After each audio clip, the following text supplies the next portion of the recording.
بسم اللہ الرحمن الرحیم. پشاور یہ بہادر اور غیور عوام، السلام علیکم. جیے بھٹو. عام آدمی اپنے کھانے پینے کے اشیاء کی قیمتوں میں، پیٹرول، بجلی، گیس کی قیمتوں میں عام آدمی یہ بوجھ اٹھائے گا. عمران نے وعدہ کیا تھا کہ IMF کے پاس جانے سے پہلے وہ خودکشی کر دے گا، مگر خودکشی کرنے کے بجائے پاکستان کے عوام کو غربت میں دھکیل دیا ہے. IMF کے پاس جا کر عوام دشمن معاشی پالیسی اپنا کر آج پاکستان کے عوام مجبور ہو رہے ہیں، خودکشی پہ مجبور ہے. تو اس سلیکٹڈ وزیر اعظم کی وجہ سے، اس نالائق وزیر اعظم کی وجہ سے، اس کی معاشی پالیسیز کی وجہ سے ہر طبقہ پریشان ہے. جہاں مزدور پریشان ہے وہاں کسان پریشان ہے، جہاں محنت کش پریشان ہے وہاں سفید پوش طبقہ پریشان ہے، جہاں چھوٹا تاجر پریشان ہے وہاں بزرگ پینشنر بھی پریشان ہے.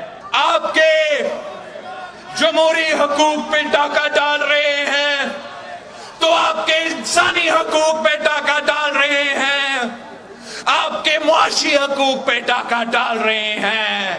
جہاں جیب پہ ڈاکہ ڈل رہا ہے وہاں پیٹ پہ ڈاکہ ڈل رہا ہے، وہاں ووٹ پہ ڈاکہ ڈل رہا ہے. انشاءاللہ تعالی آپ ہمارے ساتھ دے، ہم ان کے سارے کے سارے سازشوں کو ناکام کروائیں گے. IMF کی غلامی کرتے ہوئے ہر مہینہ پیٹرول کی قیمتوں میں اضافے کرنے کا اعلان کر چکا ہے.